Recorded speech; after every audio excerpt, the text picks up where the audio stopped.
Welcome to episode number 41 of Sales Team Rescue. I am your host, Jeremy DeMerchant, and today is a day when I want to dig into objection handling and a specific objection when it comes to how to coach your sales team. One of the biggest challenges that I see my clients face right now, you may know I'm running two versions of my Momentum 120 12-week sales accelerator. And one of the common things that are coming up is how to deal around price objection. And there was an example that I got yesterday from an amazing young lady who feels like she keeps attracting clients or having conversations with people that turn into conversations around people trying to negotiate discounts. So give me some love or give me a like in the comments if this has ever happened to you. Someone says, okay, but can you do better on the price, right? And people, some people do this as part of their culture. People do it as part of their upbringing. Sometimes it's just a habit. And so it's important to first identify if this is someone that just does this regularly, or if there's really a concern with the value you've presented. Okay, so this is really, really important. Because in the scenario, the same lady I was speaking with, she was concerned that she was attracting these kind of people specifically because of something she was doing in her process. So if this is you, I get it. And it can be a big challenge to overcome. So first thing, with any objections or any concerns or any resistance, first you want to validate, right? You want to make sure, and by validate, I don't mean agree, although we'll talk about that in a second. But when it comes to somebody with a specific objection, you want to validate that that's the real objection.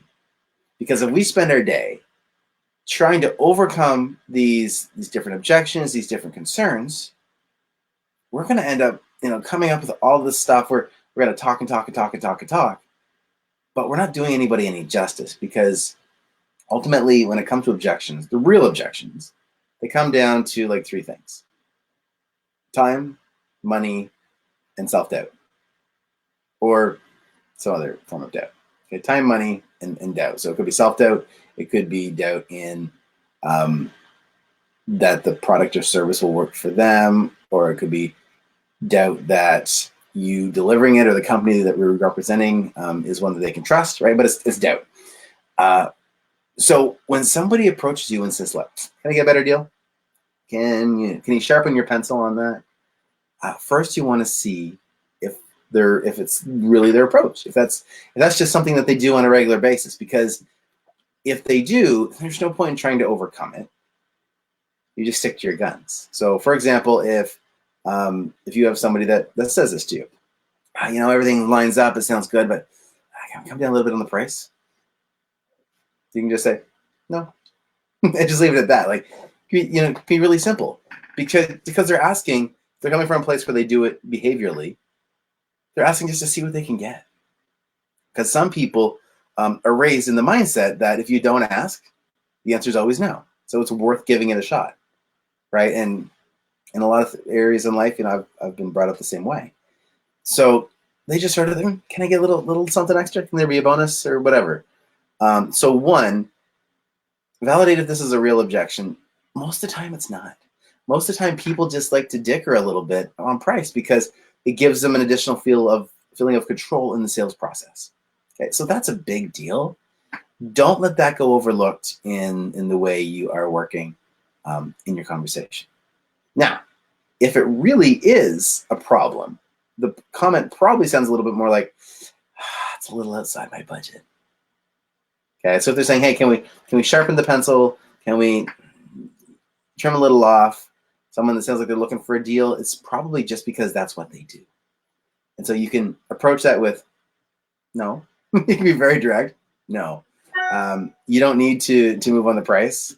You don't need, if your value that you presented is clear to them, it lands to solve their problem, you don't need to adjust on price. So don't. What happens is you end up in a race to the bottom. And there's people that are like, oh no, I want the deal so bad, I'll drop the price. Don't do that. Because if you're dropping the price, you're dropping the perceived value. If you can just cut your price by 25% just because somebody asked, well, one, you're showing how big your margins are, and two, you probably haven't thought through your business plan because those margins that you have, you probably need them to cover overhead, right? You probably don't have the real space to shave 25% off the price. So keep that in mind. Just stick with a no. Or, I mean, I like to have a little fun with it because, part of them, some people they come across and they do it kind of as a joke, like, can I get a little something extra? Or can I get a little off that? And I joke back and say, would you give me a discount on what you're offering?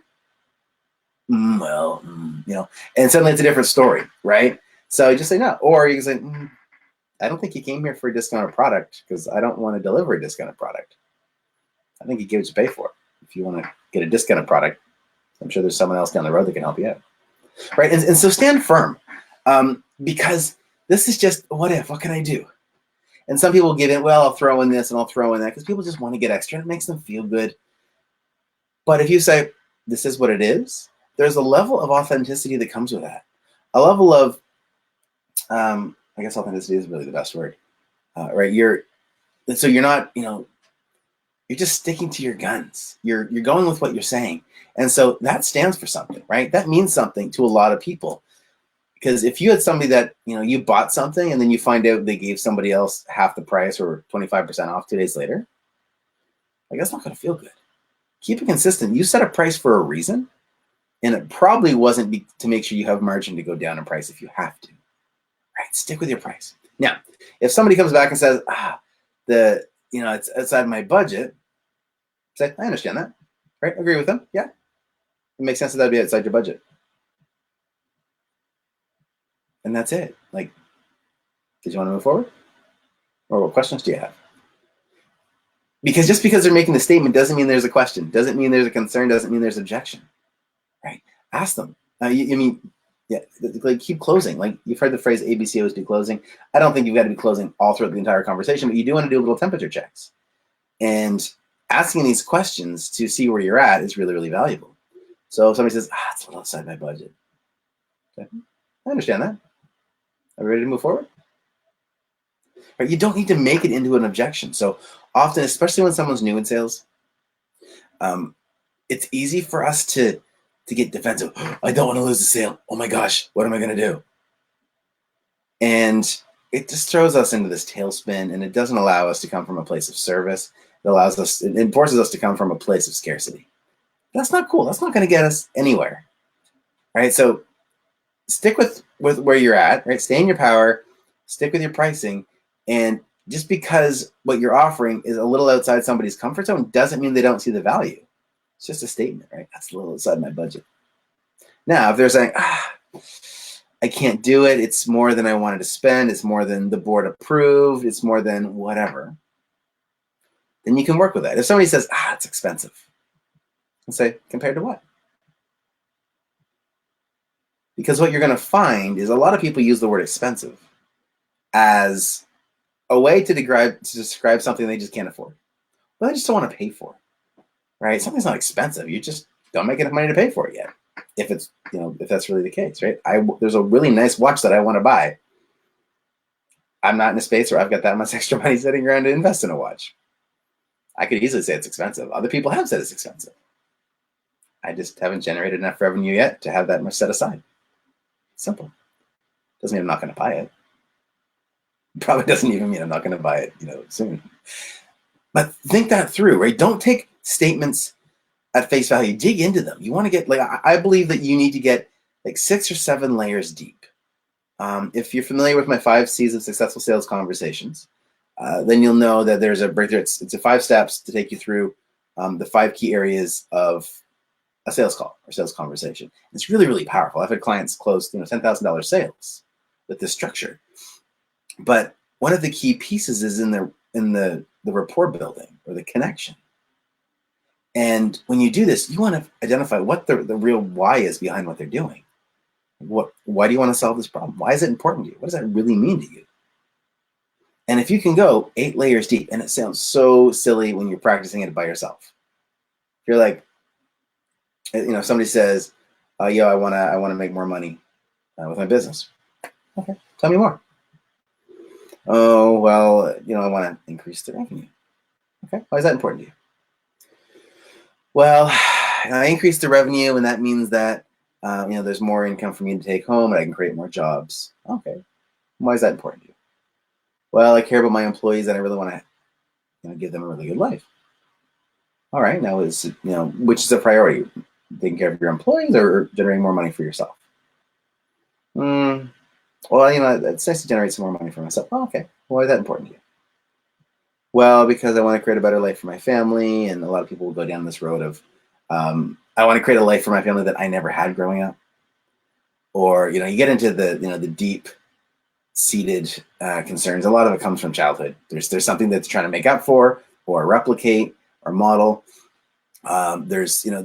There's something inside them that innately wants to achieve something, and it could be I want to create something larger than myself. A lot of guys are associate success with legacy. I want something that outlives me. Right? You see, a lot of charities or foundations that get created, names on schools or on buildings in schools. I would love to have a sales school named after me someday, right? So this kind of stuff is important to people, and you want to figure out why. Because ultimately, at some point in the conversation, one, you need to show them that you're listening to them. You're making their needs your priority. Right? You want to make sure that you're connecting that. You're not just pitching something for the sake of making a sale. You're helping solve a problem that they have. You want to associate solving the problem with having or achieving these long-term goals that they have. And on top of that, there's going to be a point in the conversation where you're going to challenge your prospect. And it might look like, Mr. Smith, so I know you've been working to grow your business, and you've been at this level for the last 4.5 years. What's not working? Right. So it's not an aggressive challenge, but a little challenge to get them to explain, have Mr. Smith explain what he's been trying, why he thinks it hasn't been working. I'm going to dig even deeper. So what do you think is the best thing to do about it? Oh, maybe say, this is why I got you in the conversation right now. I want your help. Okay, great. So working with me, Mr. Smith, it's a significant investment. But based on what you showed me, I think we can get you to insert number here that's reasonable. Don't make crazy promises, right? And if your team is as engaged as you say it is, and you've got the lead flow coming in, it sounds to me like getting to insert goal number here. It's not going to be easy, but it's simple in concept, and so we can build that out. And if you're willing to put in the work, and I'm willing to put in the work, we can make the magic happen.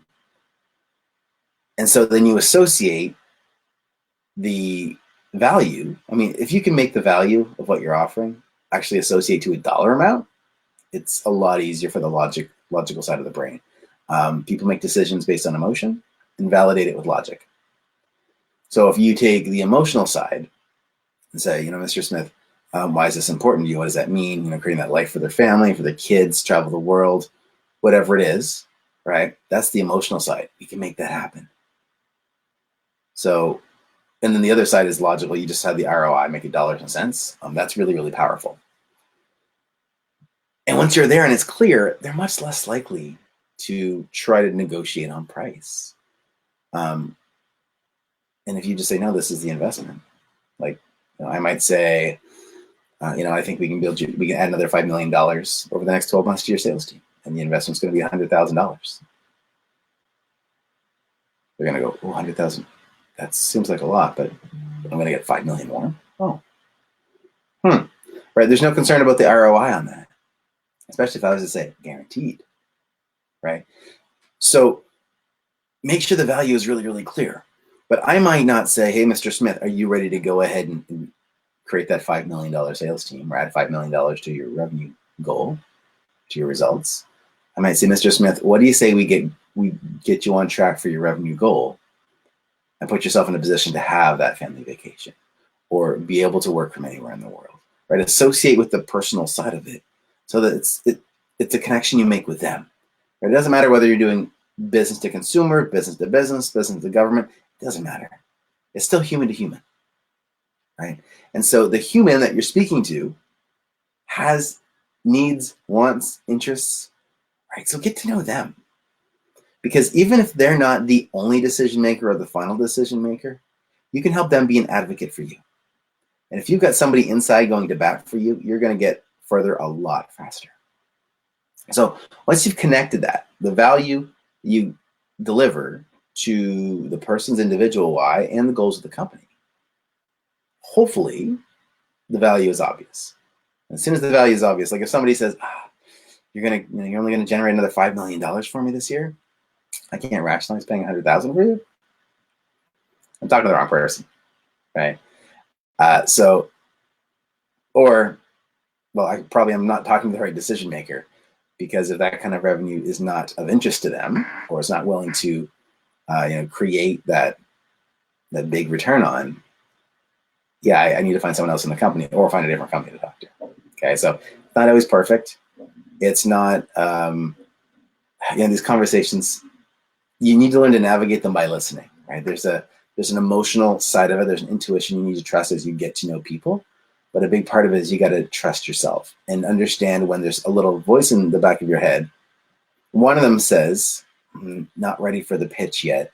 Keep focusing on value. The other one might say, oh no, I don't want to pitch. I should drop the price. So make sure that little voice is the one that you ignore, right? You ignore the one that says drop the price, because that's a voice that is just your fear. Okay, so make sure you're listening to your client, your customer, your prospect, to make sure that you're navigating in the right direction. Don't give into that fear. There's no reason to ever drop your price, ever, ever, ever. If you wish to say, well, if you're a not-for-profit, I want to give you a discount. Okay, and you need to be able to build your business in a way that you have that money made up somewhere else so you can afford to do that. Okay, you don't want to create a loss because you want to treat somebody differently, because they're not for profit or a charity. You want to build that into your game plan, into your business plan. So if you know that you need to increase your price 10 or 15% across the board so that you can go give a charity or a not-for-profit a 25 or 50% discount, do it. But do it on purpose. Do it intentionally. Build it into your plan. Because if you don't build it into your plan, you're making decisions on the fly that are going to affect your business model. They're going to affect your team as they try to deliver the results. And it's going to affect you, because if you're up late and I go, oh, what am I going to do? Got all these hours going in to help support this charity. And I thought I was doing a good thing and I'd be a good person and karma's going to reward me or whatever. But you're burning yourself out and not making any money on the deal. It's not good. Right? It doesn't work. So make sure you strategically design your business so you make those decisions in advance, not on the fly. Okay, a lot of people want to give veteran discounts. Great, build it into the plan. Okay, calculate it strategically so that there's no reason you ever need to be face-to-face or voice-to-voice or video-to-video with a prospect and on the fly make the decision to discount your rate, because you won't win that way. If you start playing that way, it's a race to the bottom. The bottom, everybody loses. Nobody wants discounted service. Just some people want to pay discounted fees because it makes them feel good. Show them why that's not the right choice. Educate them. Don't worry about getting the deal. Worry about changing how somebody looks at things. And if you show them, hey, you know what? You can go down the road and get someone's only going to charge you $15,000 to work with your team. But how many people do you think they need to work with? How many other companies do they need to focus on serving at $15,000 to actually run a profitable company that's going to be around? Versus me, if I charge you $100,000. I can work with 5 companies a year, make $500,000 in revenue, and that's probably not too bad, or more, right? Whatever the number is. Where for this person to get $500,000, they need to work with a pile of companies, which means they either need to spend a lot more time on working with everybody else, and you'll get less attention, or they need to fund a team to go out and do the service, which means you might not get the person you're speaking to. You might get their team, which is okay. But just ask these questions, dig in a little bit there, because that's the key to understanding where somebody's objections are coming from. Dig in, ask more questions. What's important to you? You want to work with me and you've only got $1,000. Okay, I've got a solution. It's probably not going to get you where you want to go as fast as you want to go, but we can help you move forward. Or Someone says, oh, this person's, I mean, if somebody says this person is cheaper, I'll say, great, do it. It's cool. When I lose business because I'm priced too high, I feel great about it. Because even if they choose somebody else, I'm going to be in the back of their mind. They're going, like, if something goes wrong with the person they chose, they're going to go, maybe I should have paid a little extra and got Jeremy. Like, how is that for a legacy? How is that if you put yourself in a position where whenever somebody says no, I mean, not that you want to completely price yourself out of the market, right? We're not talking about from a market perspective, but don't be the cheapest. If you're losing, like I lost a speaking gig last month or the month before or something because I was priced too high. And the only reason was that I was priced too high. I mean, don't get me wrong. I didn't love that I didn't get the gig, but I'm absolutely okay that the reason was I was priced too high. Because the next conversation was maybe next year we can afford you. And that felt pretty good. So that's my 2 cents, I guess. When it comes to price objection, people asking for deals and discounts, first validate, make sure it's really the objection, because some people will just do it from a behavioral perspective. So don't let that be the deciding factor into your business model.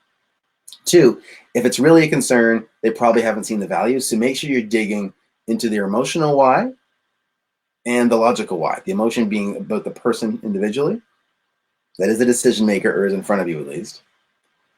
And the logical why from the company perspective. What do you want to generate for revenue? Why? You want to grow the company, you want to increase jobs. Why is that important to you? And if it is the CEO you're speaking to, maybe they want to create more jobs in the community. They want to help out because 30 years ago, somebody helped them out in a way or helped their family out. Tony Robbins has a story where he started his charity delivering meals at Christmas because one day a stranger came to the door and provided them with a meal. And he thought it was great that somebody else was caring about his family. Right, so that's his why for that. And not only should you have a why, but your prospects all have whys. I mean, I know you have a why. You just got to be really clear on it, okay? So that's the Coles Notes of it. When you're getting the pricing objection, guys, there's no reason to ever cut your price on the fly. Okay, if you want to negotiate around payment arrangement, do it, but make sure it's in writing and you agree to it. Make sure it doesn't put you in a place where you're dishing out or covering more costs in advance than you're receiving money for. And if you want to be able to give discounts to charities, veterans, any other great causes you want to support, that's amazing, and build it into your plan. Don't make the decision on the fly. In fact, if you want to do that, make that decision today and figure out what you need to do today or this week or the next, this month to make sure that's possible. Do you need to increase your prices to be able to afford to do that? I'm guessing the value you get, and this is just totally conjecture because I don't know your business, but I'm guessing from a marketing perspective, if you were to, link yourself with a charity and show the support or, provide discounts for veterans or for charities, having that be one of your core values, and not just as a marketing strategy, but have it be one of your core values, it's probably going to help your business more than what the downside might be by increasing your price by 10, 15%, whatever the number is. Get with your CPA or your bookkeeper, your CFO, whatever. I'm not that guy, but build it in. Make that commitment, because if there's lots of things you want to do with your business, just don't do it on the fly. Make everything intentional, make everything strategic. And so when things grow or change in your business, before it happens. Okay, so when someone comes down and challenges you on price, don't budge. Just show them more value. Show them why and connect it with theirs. Okay, guys, that's it for this week. I am Jeremy DeMerchant. This has been episode 41 of Sales Team Rescue. Get this replay, previous show replays, and a link to upcoming shows at salesteamrescue.com. And you can also go there to book your sales team blueprinting session with yours truly. All right, guys, so remember, get uncomfortable, get results. We will see you next Wednesday, 2 p.m. Eastern, where we have a special guest for you. Cheers, guys.